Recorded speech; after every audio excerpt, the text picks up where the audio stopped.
I'm Austin, I'm 19. I am currently a student at Humber College and I'm studying mechanical engineering technology. Hi, my name is Nadine. I live in downtown Toronto and I've been on Tinder for like 2 years.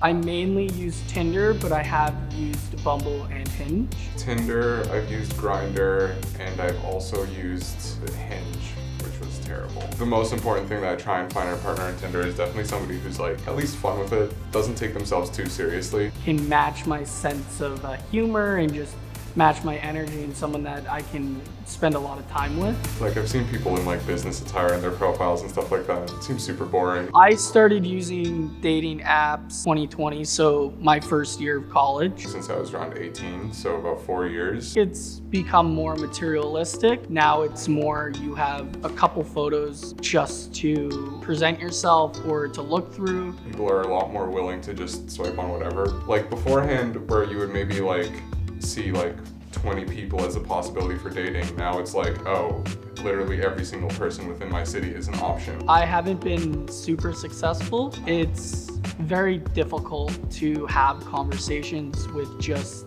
messaging back and forth, and ghosting is a very common thing that happens. If you aren't the top 8% or something like that, your success rate is like very low. My experience on dating apps has been like, I think a lot different to what other people, just because I am trans and also like other things that make me like very physically different. One thing that I've gotten is like, oh, you're trans, but you're also really tall. So I've gotten a lot of people messaging me like, mommy, question mark, mommy, question mark, mommy. It's absolutely terrible. It's been very ghosty. You can have like 2,000 matches or whatever, but it doesn't matter if only 20 people respond. And at that point, why are you on a dating app? Nowadays, with the pandemic, it's really one of the only main ways you can meet people. I feel like most people would try and say that like going on dates, people have been more hesitant, but I feel like it's almost the opposite.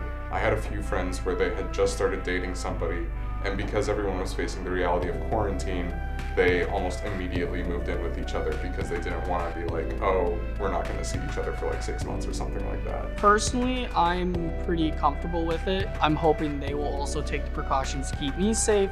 Maybe hanging out outside, knowing the other person is vaccinated as well, does relieve some of that stress. I think I would still always prefer in-person dates. Granted, it is like dying down more now, and there is more leniency. Again, the first year, like virtual dates were totally like fine with me. And especially now that I live in downtown Toronto, where I only really have control over what I can do to protect myself. You do see a lot of people, and then when you're not getting matches, it makes you think like, what are you doing wrong? But I do definitely get a sense of like sometimes feeling not as desired. What I miss mainly is just actually getting to know someone first and growing a friendship. It's always a trippy thing to realize that the entirety of my 20s has been spent inside a pandemic, and before then I was very much a loner high school person, so I didn't talk to anybody, so I don't really know what it's like to date outside of a pandemic. It can be a massive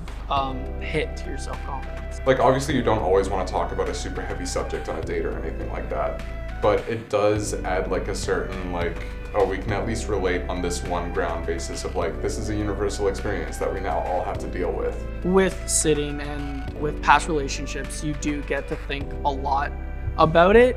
And one thing that I've definitely realized is like someone who is very shallow in their profile. So like you must be this tall, or just doesn't seem very open-minded. I think a lot of people have had a lot of time to like look within themselves and like consider what they do and actually don't want. And in that case, I think people have raised their standards almost, which is a good thing. This deeper introspection has just really brought to the forefront what I need in a person. Don't settle for something that's garbage. The goal of a relationship is still the same, right? Whether that's like somebody just wants to date somebody for 6 months and like find whatever, or somebody just wants to hook up. It's just the way that we have to go about it is now different.